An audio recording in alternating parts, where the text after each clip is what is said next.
नमस्कार मित्रांनो, तुम्हा सर्वांचं स्वागत आहे आपल्या एका नवीन व्हिडिओमध्ये, एका नवीन व्लॉगमध्ये. आणि मला सुट्टी असते, वेळ पण आहे, तर चला आपण त्या गोष्टीला सुरुवात करूया. हे एक संदर्भ तुम्हाला सांगायचं तुम्ही सांगितलं. मी कोणत्या संदर्भाबद्दल बोलत आहे हे जर तुम्हाला जाणून घ्यायचं असेल तर नक्की ह्याच्या आधीचा व्लॉग पहा. व्लॉग 116 तुम्हाला एंड स्क्रीनमध्ये मिळेलच. तर आता तुम्हाला दाखवतो मी घरातले कोणते दोन गोष्टी खराब आहेत आणि ते आपल्याला रिप्लेस करायचे. हॉलमध्ये ही एक गोष्ट फिक्स करायची मला, आणि माझ्या बेडरूममध्ये हे आहे बल्ब होल्डर. तर तुम्ही बघू शकता ह्याच्या आतमध्ये कसं कट झालेलं आहे बघा. तर ह्याच्यामुळे काय होतं, बल्ब लावला की 1-2 दिवसानंतर डायरेक्ट तो बल्ब उडतो. असा पण एक प्रॉब्लेम झालेला आहे. तर हे बल्ब होल्डर आणि बाहेरची ती डबी, तर ते मी आता चेंज करतो. शक्यतो हे तुम्ही घरी ट्राय करू नका, मी खूप प्रिकॉशन घेतो. आता मला जर हे बदलायचं असेल तर मी साहजिकच आहे, पूर्ण काळजी घेणार आहे. पहिलं मेन फ्यूज बंद करणार, घराचं पूर्ण लाईट, आणि तरीसुद्धा मी स्टूल वापरणार आहे, तो पण लाकडाचा. पायात स्लीपर घालणार आहे आणि होईल तेवढी काळजी घेणार आहे. वायरला डायरेक्ट न टच करता पटकन सुरू करूया आणि कामाला लावूया. वायर जोडताना हीच स्टेप लागते, म्हणजे आपलं घरातलं नॉर्मल टिक्सो टेप नाही चालणार. तर ते पिळे घालून आपण जेव्हा ते वायर जॉईन करतो दोन, तेव्हा हे ब्लॅक वापरायचं आपल्याला. हे खास त्यासाठीच असतं, SI मार्क आहे, म्हणजे करंट हात चुकून लागला तर लागू नाही शकत चिकटपट्टी लावल्यामुळं. तर चला कामाला सुरुवात करूया. मला वाटतं आपण पहिलं बल्ब होल्डर करून घेऊ. तर हा बल्ब होल्डर आहे.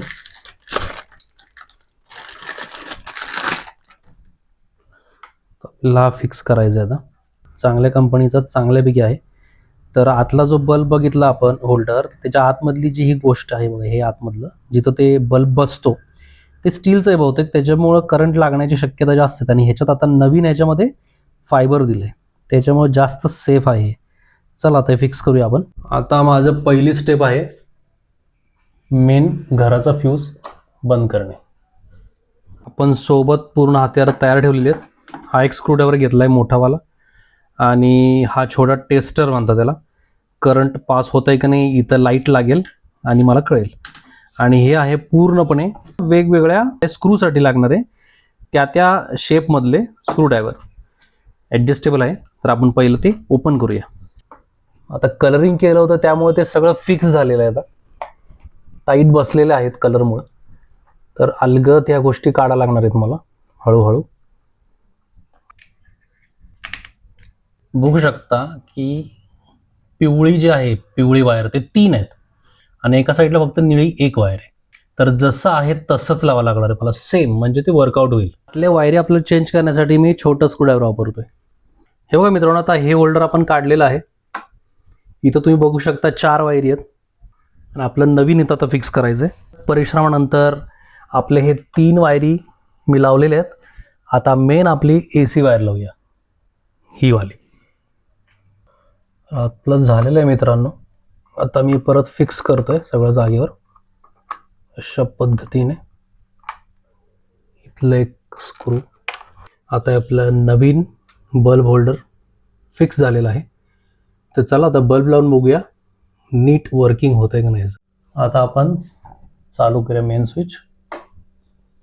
हा बल्ब लावून चेक करूया चालतो.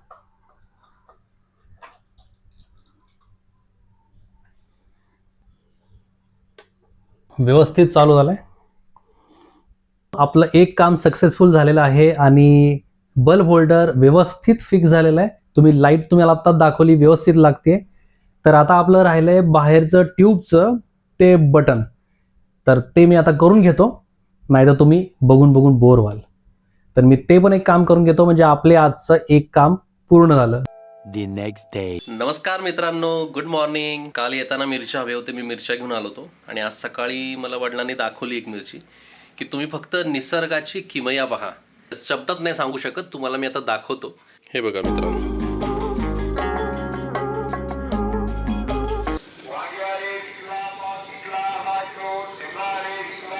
आमच्या इथं रोज सकाळी असा गोंधळ आणि प्रचंड आवाज, म्हणजे एक प्रकारे म्हणा तुम्ही मंडईच. आमच्या इथं तर सकाळी सकाळी मंडई भरते. तुमच्या इथं पण असंच होतं का? कमेंट करून सांगा. The next day.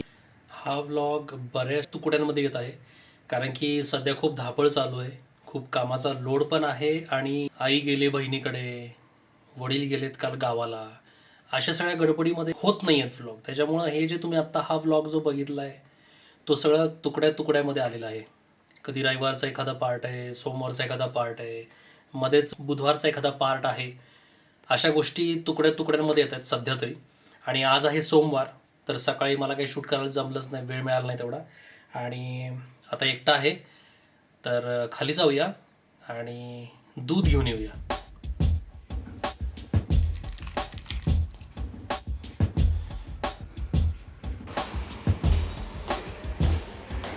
इथं आपली गाडी आराम करते.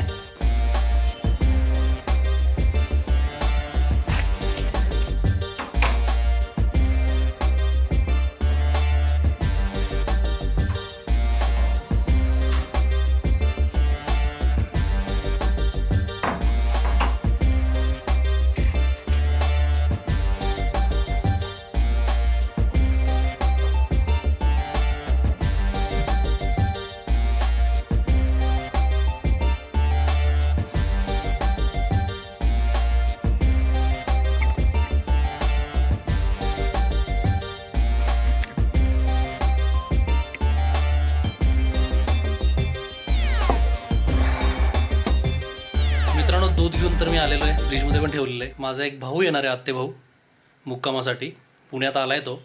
तर पटापट काम उरकून घेतो. तो आल्यानंतर त्यालाही तुमची भेट करून देतो आणि तुम्हाला त्याची भेट करून देतो. थोड्या वेळाने भेटूया.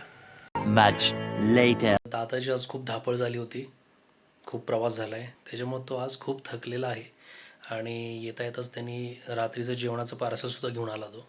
त्यानंतर आम्ही जेवलो. माझ्या कामाचं लोड, सोमवार, आणि तो पण दमलेला होता, त्याच्यामुळे तो आता झोपी गेला आहे. त्याला सकाळी लवकर निघायचं इकडून, साधारण 5-5:30ला बस पकडायची. मी सकाळी त्याला स्वारगेटला सोडायला जाणार आहे, तेव्हा तुम्हाला माझ्या दादाची ओळख करून देतो. The next day. Good morning मित्रांनो. मी काल तुम्हाला भेटणार होतो माझ्या दादाला, पण फार वेळ झाला आणि सकाळी 5:30ला पटकन जाऊन त्याला ड्रॉप केलं. त्या गडबडीमध्ये तुम्हाला भेटून द्यायचं राहून गेलं यावेळी. तर मला वाटतं नेक्स्ट टाईम आपण नक्की भेटूया परत त्याला. आणि हा व्लॉग इथंच एंड करूया, कारण की बराच मोठा झालेला आहे. ह्या व्लॉगमधलं कोणताही पार्ट आवडला असेल तर नक्की ह्या व्लॉगला लाईक करा, आवडल्यास शेअर करा. तुम्ही चॅनलला नवीन असाल तर सबस्क्राईब करा. भेटूया पुन्हा एकदा एका नवीन व्लॉगमध्ये. आता पुढचा व्लॉग इथनंच कंटिन्यू करणार आहे मी, त्यामुळे हा व्लॉग आता मी एंड करतो आहे. तर मित्रांनो, भेटूया पुन्हा एकदा एका नवीन व्लॉगमध्ये. तोपर्यंत मी तुमची रजा घेतो. Bye bye. तुम्हाला हा व्हिडिओ आवडल्यास नक्की लाईक करा आणि माझ्या चॅनलला तेवढं सबस्क्राईब नक्की करा. धन्यवाद.